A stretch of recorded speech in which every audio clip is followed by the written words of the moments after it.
अहमदाबाद में मंगलवार को प्लेन क्रैश की घटना के बाद 5 दिन में अहमदाबाद से लंदन जा रही एयर इंडिया की लगातार दूसरी फ्लाइट कैंसिल कर दी गई है।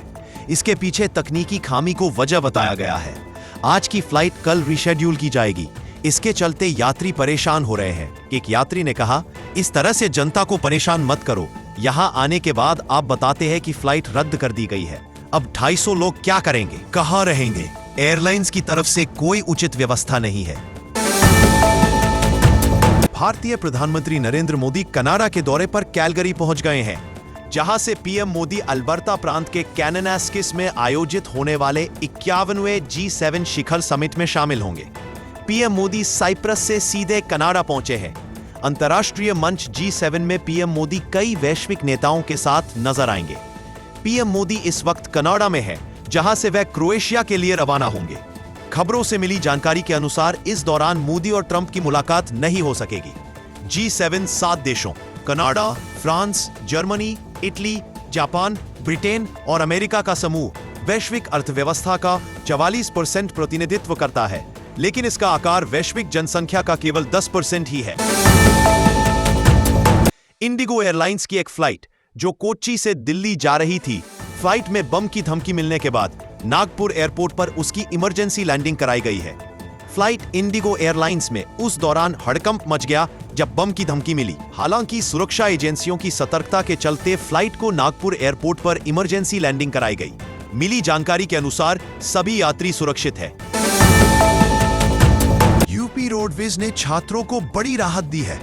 अब छात्रों के लिए स्मार्ट एमएसटी कार्ड बनेंगे। इसमें छात्रों को 40% छूट दी जाएगी। रोडवेज बसों में अब स्मार्ट एमएसटी कार्ड बनेंगे। इससे यात्रियों, खासतौर पर छात्र छात्राओं का सफर आसान हो सकेगा।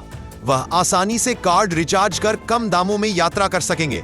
रोडवेज के अधिकारियों ने बताया कि जिला मुख्यालय से 60 किलोमीटर के दायरे में छात्रों को इस छूट का लाभ मिलेगा। भाजपा सांसद योगेंद्र चंदोलिया ने मंगलवार को कहा कि वे दिल्ली को लंदन और पेरिस नहीं बना सकते। दिल्ली वासियों को सबसे बेहतर सुविधाएं देने का प्रयास अवश्य किया जाएगा। पिछली केजरीवाल सरकार ने दिल्ली को लंदन पेरिस बनाने का झूठा दावा किया था, लेकिन बाद भी दिल्ली जगह जगह पर डूबती दिखाई पड़ी। दिल्ली ने भाजपा की रेखा गुप्ता सरकार बनने के साथ ही दिल्ली को बेहतर बनाने का काम शुरू किया जा चुका है और इसे लगातार आगे बढ़ाया जाएगा। राजधानी के सबसे प्रमुख और सबसे व्यस्त रेलवे स्टेशन में शामिल नई दिल्ली स्टेशन की पार्किंग की व्यवस्था में बड़ा बदलाव होने जा रहा है। अब नए नियमों के तहत अपने वाहन या कैब से नई दिल्ली रेलवे स्टेशन पर जाने वाले यात्रियों को राहत मिलेगी। ये वाहन स्टेशन के मुख्य परिसर तक जा सकेंगे। यात्रियों को लेकर आने वाले कोई भी वाहन यदि 8 मिनट में स्टेशन परिसर से बाहर निकल जाएंगे तो उन्हें कोई शुल्क नहीं देना होगा। यात्री को लेने के लिए आई गाड़ियों को सामान्य या वीआईपी पार्किंग में ही खड़ा करना पड़ेगा। इसके लिए यात्री को शुल्क चुकाना पड़ेगा।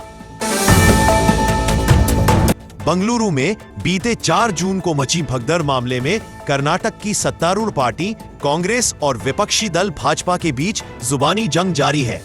राजनीतिक वार पलटवार के बीच मुख्यमंत्री सिद्धारमैया ने कहा, उनकी सरकार ने कड़े फैसले लिए हैं। भाजपा को इस्तीफा मांगने से पहले उनके कार्यकाल में हुए ऐसे हादसे की जिम्मेदारी लेकर इस्तीफा देने वाले नेताओं की सूची जारी करनी चाहिए। आंध्र प्रदेश में महिला से अभद्रता की खबर आ रही है। पुलिस ने सोमवार को बताया कि चित्तूर जिले के नारायणपुरम में कर्ज न चुकाने को लेकर हुए विवाद के बाद एक महिला को कथित तौर पर पेड़ से बांध दिया गया। उसे ग्रामीणों ने सार्वजनिक रूप से अपमानित किया।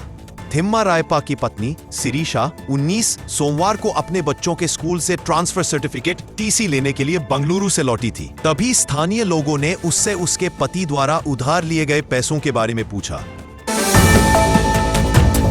राज्यसभा सांसद कपिल सिब्बल ने मंगलवार को आरोप लगाया कि सरकार जस्टिस वर्मा के महाभियोग के जरिए जजों की नियुक्ति पर नियंत्रण स्थापित करना चाहती है। सिब्बल ने कहा कि सरकार कॉलेजियम व्यवस्था को खत्म कर नेशनल जुडिशियल अपॉइंटमेंट कमीशन को लागू करना चाहती है। वरिष्ठ वकील ने आरोप लगाया कि सरकार जस्टिस वर्मा और जस्टिस शेखर यादव के मामले में पक्षपात पूर्व कार्रवाई कर रही है। राजा रघुवंशी हत्याकांड की जांच तेज हो गई है। मेघालय पुलिस आरोपियों को लेकर सीन रिक्रिएट करने के लिए सोहरा ले गई। अधिकारियों ने बताया कि मेघालय पुलिस इंदौर के व्यवसायी राजा रघुवंशी की हत्या के सभी आरोपियों को मंगलवार को सोहरा ले गई, जिसमें उनकी पत्नी सोनम भी शामिल है। राजा की 23 मई को पूर्वोत्तर राज्य में हनीमून के दौरान हत्या कर दी गई थी। हत्या के सिलसिले में उनकी पत्नी सोनम, उनके कथित प्रेमी राज और 3 हत्यारों को गिरफ्तार किया गया है।